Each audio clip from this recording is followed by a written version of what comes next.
মা বোনের হাসে অনুরোধ আর রাসূল হদে তোমার আল্লাহ জান্নাত একদম সোজা কিন্তু হাজ করা করি বুঝের জ্ঞান হন্না হওয়ান আয় প্রায় মাহফিলত হই কারণ কি আরে হতার মাধ্যমে যদি একজন মা বোন যদি শুধরাই দাও তাহলে আজিয়ার মাহফিলিয়ান কামিয়াব ঠিক নেবে ঠিক এক নাম্বার মিদে ফরজ রোজা কিন রাখন করিব হন্না ফরজ রোজা কিন দ্বিতীয় নাম্বার মিদে স্বামীর খেদমত করণ করিব তৃতীয় নাম্বার মিদে অনর রমজান অনর এক নাম্বার মিদে ফরজ রোজা রাখন করিব দ্বিতীয় নম্বর স্বামীর খেদমত তৃতীয় নম্বর অনর নিজের লজ্জাস্থান হেফাজত করণ করিব আর চতুর্থ নম্বর মিদে পাঁচ ওয়াক্ত নামাজ যথা সময়ে আদায় করিব হওয়ান মাতান্না হওয়ান এই চারজন জিনিসের আমানত যেই সমস্ত মা বোন হলে আর দয়াল নবীর দিতে পারিব আর রাসূল হতে হালিয়া কঠিন কিয়ামতের ময়দানে ওই সমস্ত মেয়ে বলে মা ফাতেমা জাহরার হাততুন হাউজে কাউসারের পানি পান করি করি আস্তুয়ান জান্নাত দি জিয়ারে দি মন চাই ইয়ের দি ডুবিত পারিব ডর করে হল আল্লাহু আকবার ইয়া রাসূলুল্লাহ আজকে আপনার নাম ফাতেমা কিন্তু আপনার চলাফেরা ফাতেমার মতো হচ্ছে না মা ওনার নাম দিয়েন দে ফাতেমা কিন্তু চলাফেরা ফাতেমার মতো নাই এতাল্লাহ অনুরোধ করব আমাদের মা বোনদেরকে মা ফাতেমা জাহরা ইনি কেমন জাত ছিলেন ইনি কেমন ব্যক্তি ছিলেন দুনিয়ার মানুষ মা ফাতেমা যখন দুনিয়া থেকে ইন্তেকাল করবে আমার রাসূল চলে যাওয়ার পরে মা ফাতেমা বেকারার হয়ে গেলেন বেসাহারা হয়ে গেলেন আর মাওলা আলী শের খুদা ফজরের নামাজ পড়ার জন্য মসজিদে নববীতে চলে গেলেন আর মা ফাতেমা ঘরের আসবাবপত্র গুছিয়ে নিলেন আর গুছিয়ে ফজরের নামাজ আদায় করে দুই চোখের পানি ছেড়ে ছেড়ে কান্না দিতে লাগলেন আর স্বামী যখন আসলেন মসজিদ থেকে মা ফাতেমা বলে আলী ও আমার মুহাব্বতের স্বামী আজকে আমি একটা স্বপ্নে দেখেছি বলে কি স্বপ্নে দেখেছো বলে আজকে আমার আব্বাজান আমার ঘরের মধ্যে আসছে আর আমার আব্বাজান এসে আমি ফাতেমাকে একটা সুসংবাদ দিয়েছে ও আমার ফাতেমা আমাকে ছেড়ে তুমি কিভাবে আছো আমি তো তোমাকে ছেড়ে থাকতে পারি না মা ফাতেমা বলে আমার আব্বাজান আমাকে স্বপ্নে দেখালেন বলে ও আমার ফাতেমা আজকে তুমি রোজা রেখেছো আলীর দস্তরখানায় আর কালকে মাগরিবের আত্ত হওয়ার সাথে সাথে ইফতার করবা আমি আমার রাসূলের দস্তরখানায় জুড়ে বলেন সুবহানাল্লাহ এই কথা যখন বললেন মাওলা আলীর আর বুঝতে দেরি হলো না মা ফাতেমা তো আমাকে ছেড়ে চলে যাবে মাওলা আলী দুই চোখের পানি ছেড়ে ছেড়ে কান্নাকাটি করতে লাগলো আর সৈয়দনা হাসান হুসাইন দৌড় দিয়ে চলে আসলো বলতে লাগলো আব্বা জান আপনি এই রকম কাঁদছেন কেন ও আম্মা জান আপনিও কাঁদছেন কেন কি ব্যাপার মাওলা আলীও কাঁদে মা ফাতেমাও কাঁদে কোন ধরনের জবাব তারা দেয় না হযরতে হাসনাইনে কারিমাইন বলে আমার আব্বা আম্মা জবাব না দিল দুনিয়ার জমিনের মধ্যে আমার নানা জান হয়তো আমাদেরকে জবাব দিবেন ওই হাসান হুসাইনের দেরি না করে দূর দিয়ে রোজ আমার রাসূলের রওজায়ে পাকে চলে গেলেন আর রাসূলে পাকের রওজায় গিয়ে দুই ভাই কান্নাকাটি করতে লাগলো ইয়া রাসূলুল্লাহ গো নানা জান আমাদের ঘরের মধ্যে আমার আব্বা জানো কাঁদে আমার আম্মা জানো কাঁদে কোন ধরনের কথা সারা বলে না বলে কি হয়েছে আমার দয়াল নবীর রওজায়ে পাক থেকে হাসান হুসাইনকে ডেকে বলে ও হাসান ও আমার হুসাইন তোমরা চাইলে আমার এখানে প্রত্যেকদিন আসতে পারবা আজকে থেকে চাইলো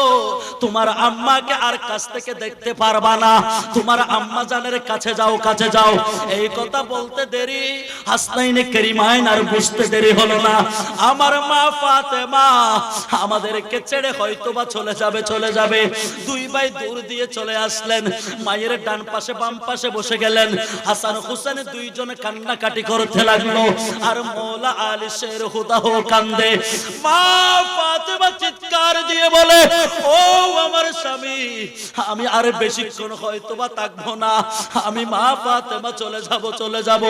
যাওয়ার আগে আমি তোমাকে তিনটা নসিহত করতে চাই। ওগো আমার স্বামী, আমি চলে যাব।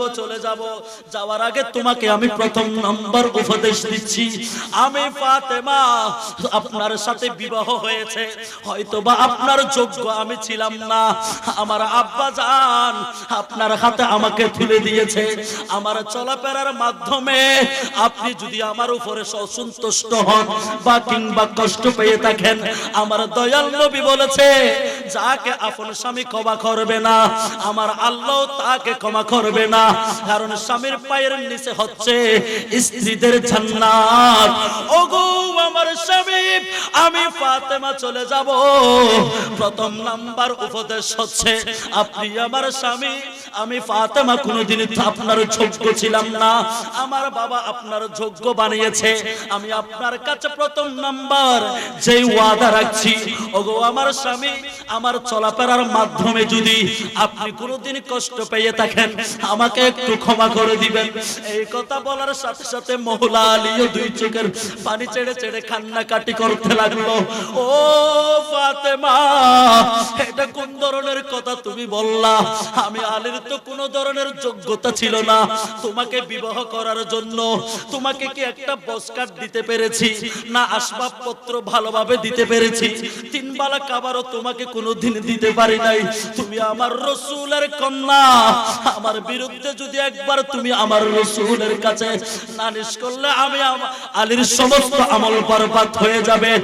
আমি আলী, আপনি ফাতেমার কাছে করজোড়ে আবেদন করছি, আমার চলাফেরার মাধ্যমে যদি আপনি কোনোদিন কষ্ট পেয়ে দেখেন, আমাকে একটু আপনি ক্ষমা করে দিবেন। জুড়ে বলেন সুবহানাল্লাহ। এক নাম্বার, সময় সংক্ষেপ, আমি দেরি করছি না।